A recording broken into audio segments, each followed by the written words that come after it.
চেষ্টা করিস না। দিঘায় এখানে দেখ, চুপ করে এখানে বসে থাক, বের হওয়ার চেষ্টা করবি, রোদ জীবনে নেই একদম।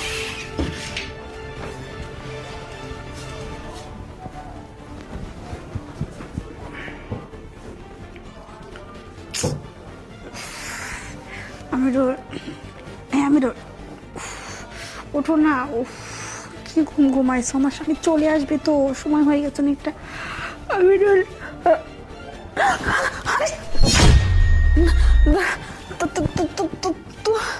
কি ব্যাপার, তুমি এখানে? তুমি আমাকে দেখে এরকম ভূত দেখার মতো চমকে উঠলে কেন? না মানে তুমি তো অফিসে ছিলে, তাই ভাবলাম তুমি এখানে কখন এসে শুলে, আমি তো বুঝতে কেন পারিনি। এখানে কি আরেকজনের শুয়ে থাকার কথা ছিল? না না, আমি তো শুয়েছিলাম একা। তাহলে আমিরুল আমিরুল বলে কাকে ডাকতেছিল?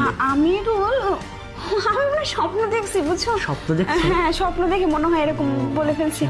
তুমি আমাকে দেখে ভূত দেখার মতো চমকে উঠলে, আমি অফিস থেকে কখন আসলাম, মনে হচ্ছে যে আমি তোমার স্বামী নয়, আমি অন্য পর পুরুষ, মানে তুমি আমাকে দেখে এমনটা চমকে উঠছে।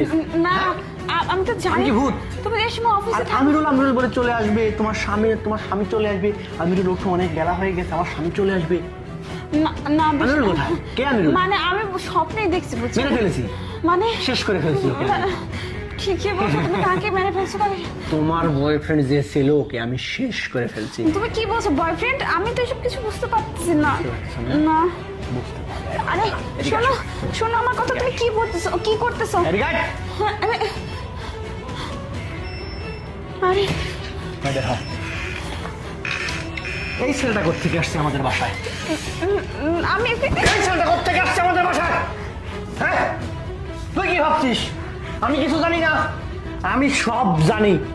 আমি যখন ফোন দিছিলাম, তুই আমার বাবার গায়ে হাত দিছিস, আমার বাবাকে ধরে তুই মারছিস, তুই আমার বাবাকেও অত্যাচার করছিস, আমার বাবা ভিডিও করে সব দেখাইছে। বিয়াদব, লজ্জা করে না? পিতৃ সমতুল্য একজন বাবার মতো মানুষের সাথে এই ধরনের ব্যবহার করতে, সাথে একটা বয়ফ্রেন্ড। শোন, জীবনে আর এদিকে আসবি, তোকে জীবনের মতো মেরে ফেলবো। এই দুনিয়ার আলো তুই আর কোনোদিন দেখতে পাবি না। যেখান থেকে আসছিস সেইখানে পাঠিয়ে দেবো। দোষটা তোর নয়, দোষটা হচ্ছে আমার নিজের।